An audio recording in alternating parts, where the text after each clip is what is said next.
Now we have our beautiful model completed. We want to do a number of things with it, including 3D print it, and also send it to an augmented reality app in order to view the project in our augmented reality interface. Really, it's pretty straightforward. If you're using one of the desktop computers, what you'll find is there is an STL exporter. And this exporter will create a file format called the stereolithography file format, which will be just fine for working with our augmented reality and with our 3D printer. So you just click that, a menu pops up. If there are any linked models, which probably would include our components, our families, then you'll absolutely want to check that button. Don't worry about it; they should be fine. Anyway, and you'll want to choose a unit, probably feet and fractional inches is going to be fine, or just feet, either one. Okay, and then click Save, and it will save the file. Now, for those of you who are interested, there are other exporters out there. I have one that is an OBJ exporter. I'll just click on that for a second. This is somewhat more robust, and what this will allow you to do is export the materials, called textures here, and materials, to a file which can then be imported into the augmented reality application, and it will retain the colors and materials. Doesn't always work. It's a little glitchy and somewhat complicated to install, and there is a lot of issues with file formats, so it's not an ideal thing. But if you're interested, you can go to our Canvas page here. Let me just switch to Canvas. And what you'll see is then, let me see, those links are here under the augmented reality, virtual reality, 3D printing grouping. Oh, I'm sorry, this is where the Makerbot software is, and Augment, which is the augmented reality online application that we're using. I believe I stuck all the other stuff under Revit, because they're Revit plugins.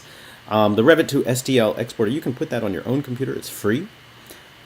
Same with the OBJ exporter. A little harder to install, but also free, and like I mentioned, a little more robust.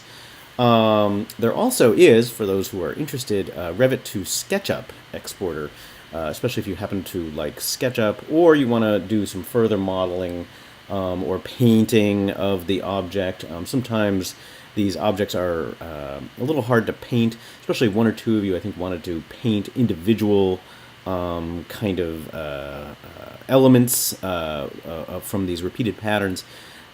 If you want to do that, probably easier to send it into SketchUp and do that, or just use Photoshop. Again, not everybody is as happy about SketchUp as I am.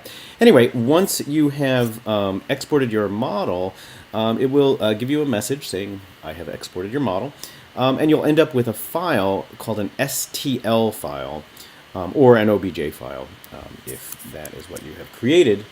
And then within the folder here, the STL file looks kind of like this. It should give you a preview.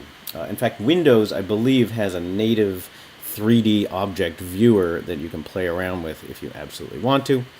OBJ files, by the way, if you do go that route and export it, it will send several things to your saved folder here. One is an image file of any materials you have used that have a texture, which is to say an image file-based material.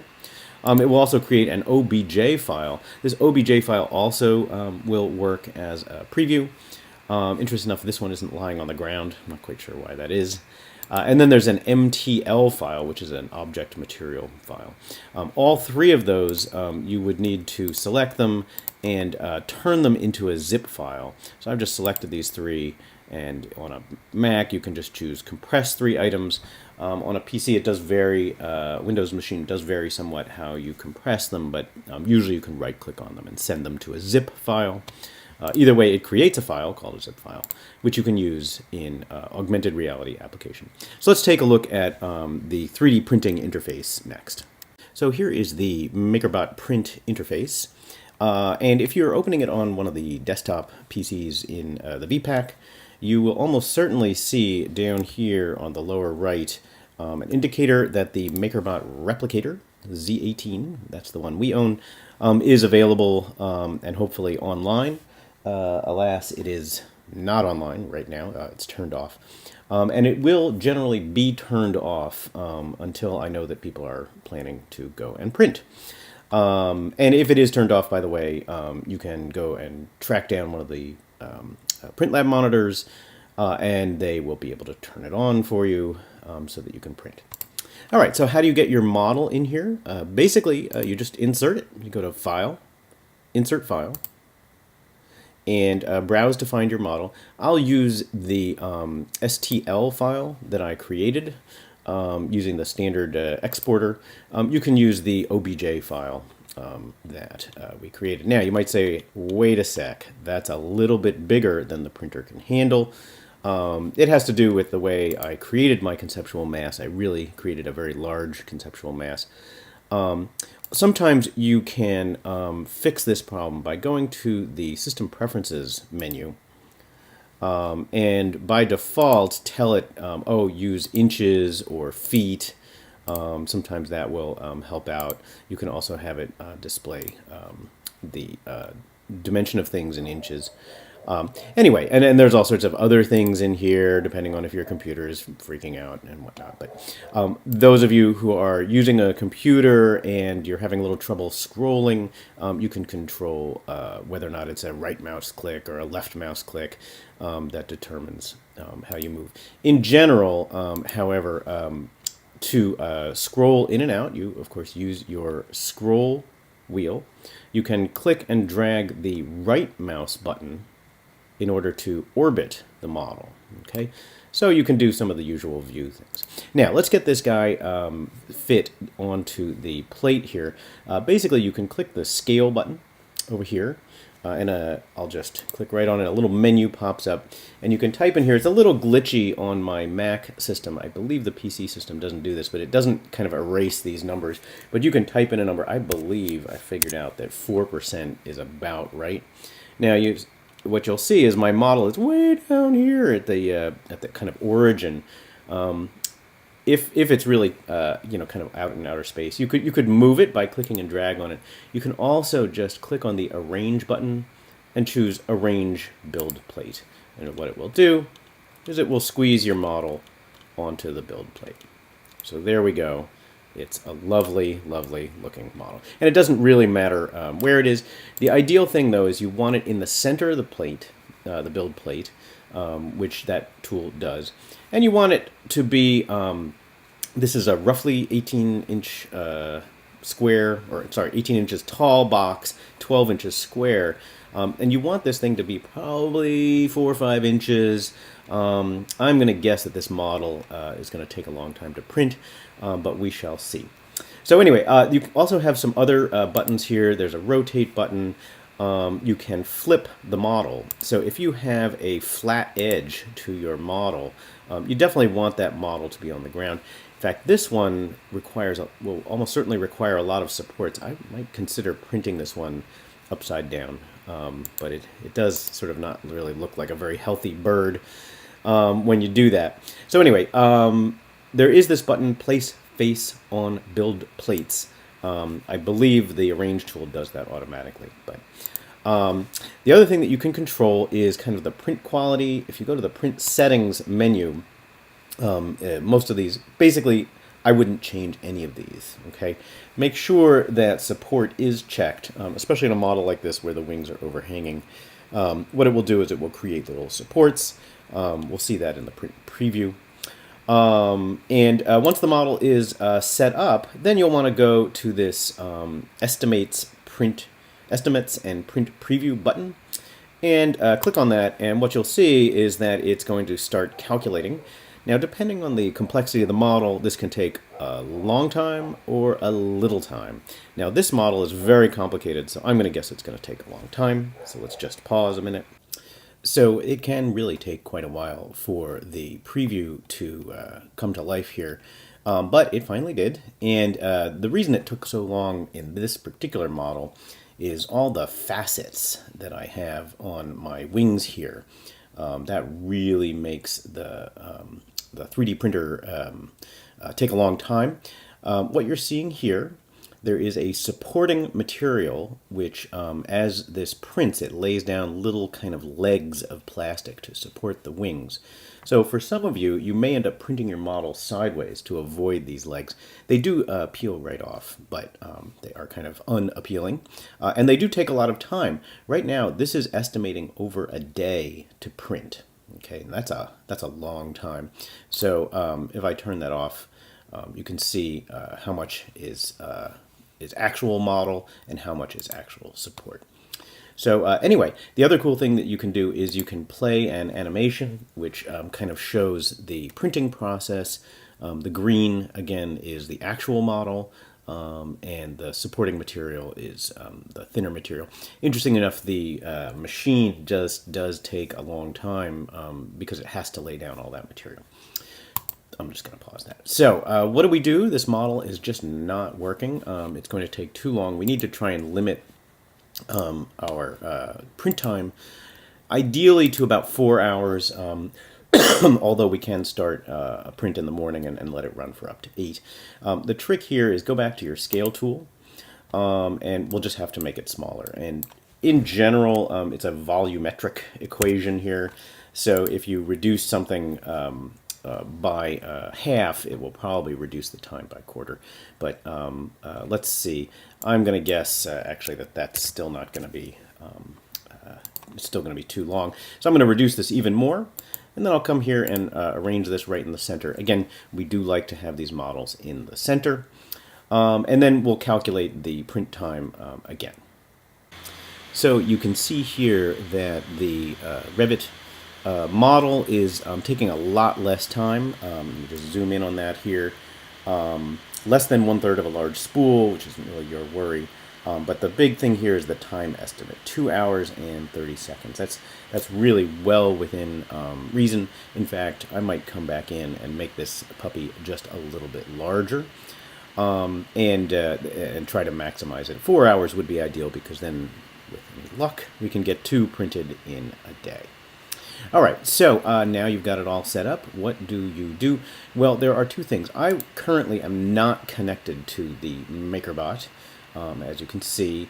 So the easiest thing to do if you're not connected to the Makerbot is just export a file. Choose export.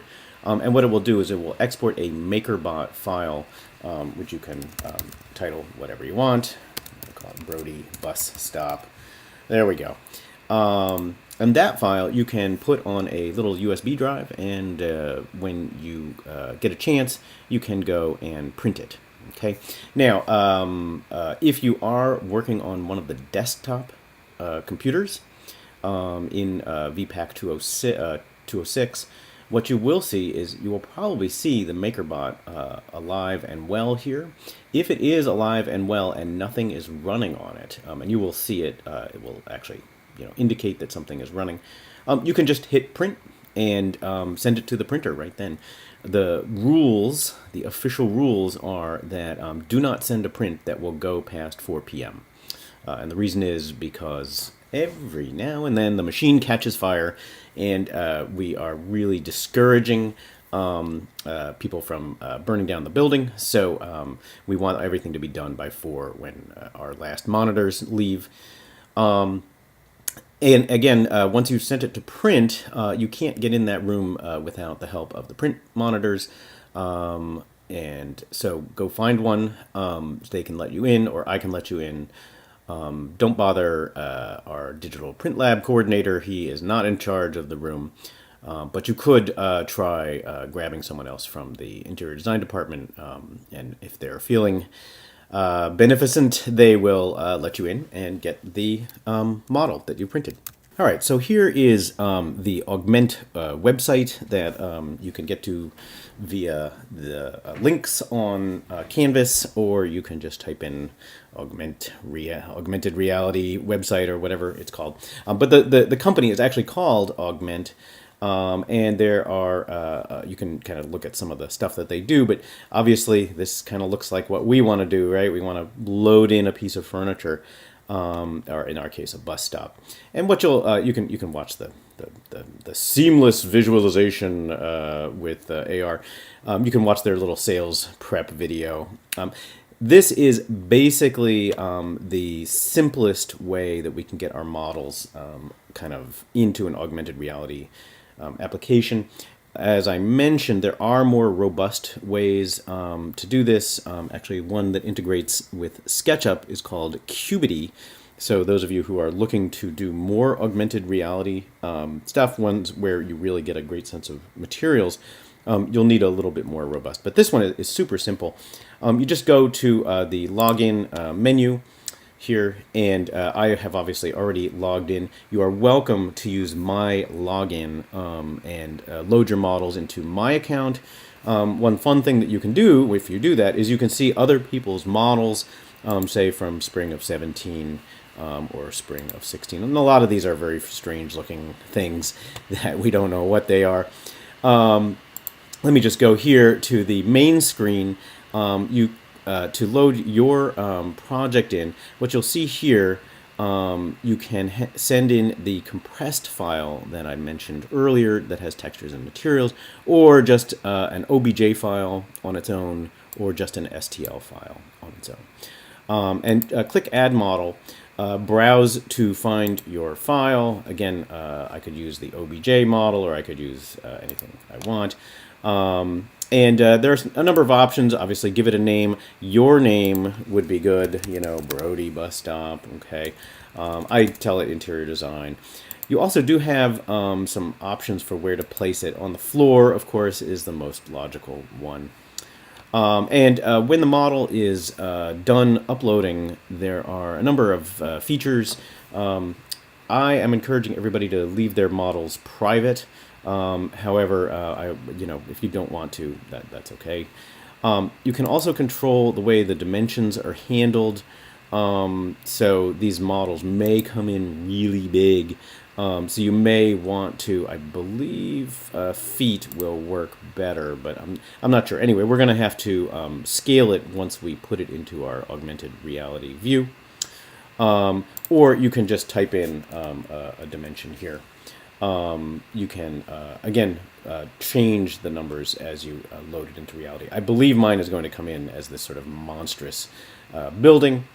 Anyway, and there are a number of other things that you can do here. But once you save it and publish it, and I'm just going to go to the one that I've already posted, what you'll see is, first of all, you'll see, hopefully, a preview of your model. And of course, if you don't see that preview, then something has gone horribly wrong. Usually it will not let you publish the model until you've saved it. First of all, you can copy the link and send it to your friends. I would also ask that you copy this QR code. You can just right-click on it and copy the image. And then put that on your boards. So save that image so that anybody can come up and scan your image and load your file into their augmented reality app. And actually, I believe that these will work even without the app, although I'm not entirely sure. It depends on if you have an Android or an Apple phone. So once you open this up on the iPad, you can dig through and find out your model, load it into the live camera view. And you can do this on your own phone, or you can borrow my iPad if you want a bigger shot. My camera isn't actually all that high res. What you'll see is that you can rescale and rotate the object. Rescaling just by pinching your fingers together over the model. If you arrange your fingers vertically and then twist them, you will twist the model. And I would recommend having a scale figure standing there. I've got these lovely recycling bins that allow me to orient my bus stop correctly so that it's organized along the driveway here. And there are a number of other things you can turn on and off the shadows, and some other things that you can do to your model. The best thing is that you can take a picture and see how it saves it to your gallery. And that still image is as good as your resolution is going to get.